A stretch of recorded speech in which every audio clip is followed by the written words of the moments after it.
Chers élèves, bienvenue dans ce deuxième cours qui concerne l'exercice révision Excel. Ce cours est destiné au premier CIB de l'école de commerce MSI Pellman et il se déroule le 2 avril 2020. Nous étions donc à la feuille arrondie. Une petite erreur de ma part qui était liée à la lecture de la donnée et concernant les deux dernières formules qui sont l'arrondi à la dizaine et à la centaine. Donc l'arrondi à la dizaine devrait normalement nous donner un résultat de ce type-là. Donc le 134 donné avec un 0 avant la virgule et à la centaine avec deux zéros avant la virgule. Voilà. Je vous laisse donc par conséquent ici marquer toutes ces cellules toutes ces formules sur une feuille et le classer et garder précisément dans la partie Excel de votre classeur ICA. Continuons maintenant avec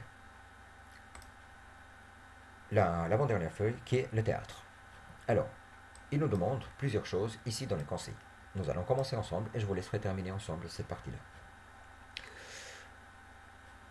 Elle s'appelle théâtre, puis ça concerne cette feuille, les entrées et les différentes statistiques suivant les théâtres qui ont été suivis ou les spectacles qui ont été suivis dans un théâtre. La première chose qui nous est demandée, c'est d'utiliser la même mise en forme qui est utilisée ici. Je vous laisserai par conséquent faire les opérations nécessaires. Ici, il s'agit de pouvoir faire centrer la cellule pi, de mettre le même modèle. Je vous rappelle qu'il est tout à fait possible de venir ici puis de faire copier, venir dans théâtre et leur dire coller avec le petit pinceau, ce qui nous mettra exactement la même taille et le même formatage que dans la feuille de modèle.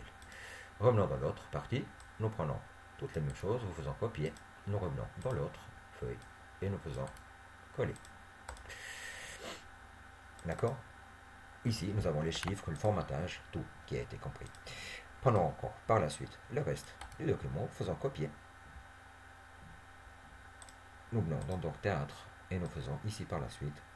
Donc, je vais prendre bien mon tableau puisque j'ai oublié la dernière ligne et je vais lui dire coller. Voilà, vous avez donc le même formatage. Ensuite, c'est extrêmement simple à réaliser. Je vous laisserai donc lire ce qui est marqué ici, mais c'est des calculs très très simples et c'est des rappels très très simples. N'oubliez pas donc de faire indiquer votre nom, prénom ainsi que la date automatique en tête. Calculer les recettes pour chaque type de ticket et pour chaque jour.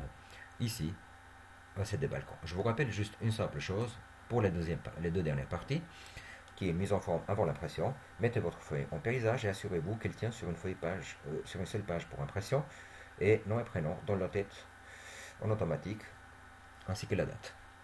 Donc nous allons simplement faire que cette partie-là, puisque les parties des calculs je vous laisserai faire. Vous faites donc dans mise en page, vous venez ici, vous allez mettre votre feuille en paysage, vous l'ajustez pour qu'elle rentre dans la feuille, dans l'entête de page vous mettez nom, prénom